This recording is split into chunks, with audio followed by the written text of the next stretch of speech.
In this video, you are going to be making a paper shelf. It is very easy to make and perfect to place your miniatures. Bring the magic of paper folding from your fingertips to the world. This is Leila Torres of OrigamiSpirit.com.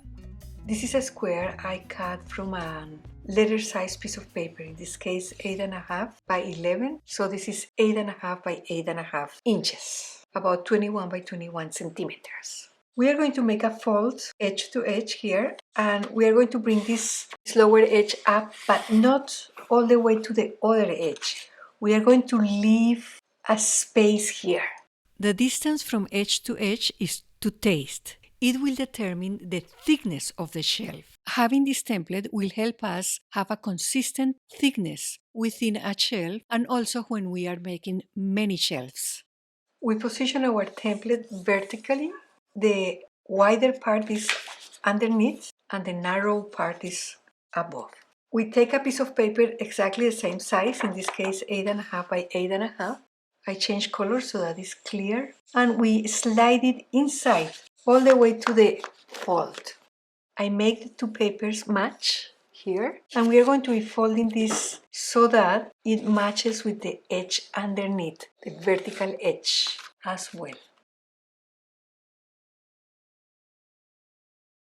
And as you see, this will be a space there on this paper also. That will be the width of the shelf. Unfold, take it out, rotate 180 degrees. Place it again inside. And again, we are going to fold here, make it match here and here.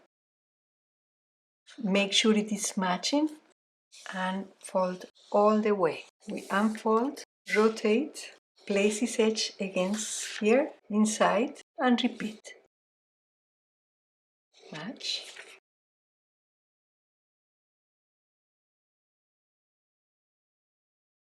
Unfold, rotate, and repeat.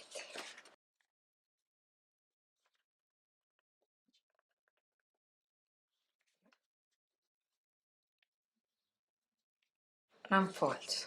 Now we're going to turn it over to the side where these folds are viewed as mountain folds. So you should see them like so. We are going to make a fold, a diagonal fold, connecting this lower left corner with the upper right corner, all the way. To do that, we bring this corner to match this corner.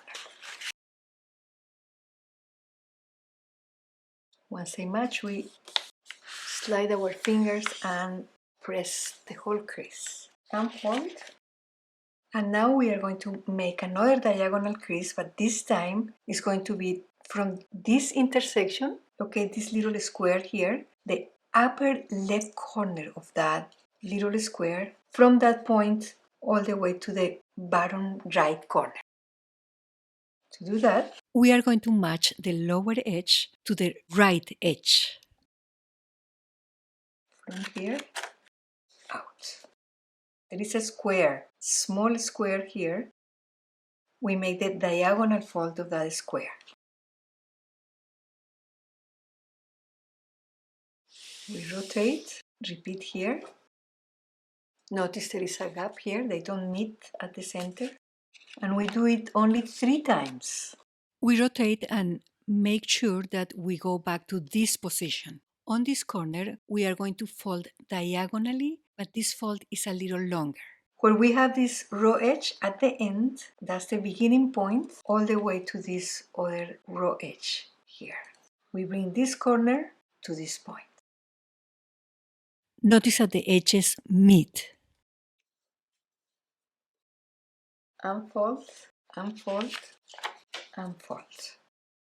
We make sure that that longer diagonal is located on our right and the lower part here.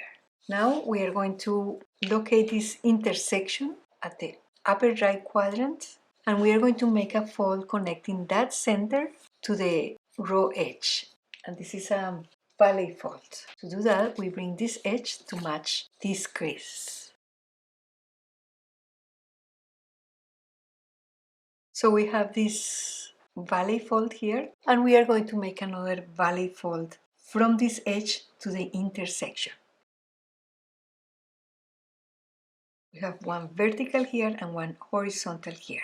Now we are going to focus on this larger square. This triangular half is going to be joined with the lower triangular area.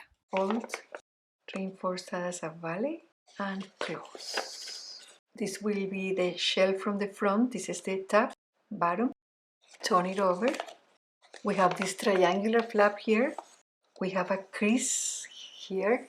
We're going to fold along that crease to lock. Now we have a mountain fold here and here. We reinforce those as mountains. Move this flap to the left, and we have these two mountains mirroring here. Also, we reinforce. Actually, we can pinch from here each one of those flaps together, and as we pinch, we can bring the whole thing to the center. Each one of these smaller triangular flaps is going to be folded to the back. Before we do that, let me show you. Make sure that everything is nice and tidy here. So we take one of those small flaps and mountain folds to the back. It gets inside this area. Then the other mountain folds inside. We turn it to the front, and this will be the top, this is the bottom, and we can hang it from here.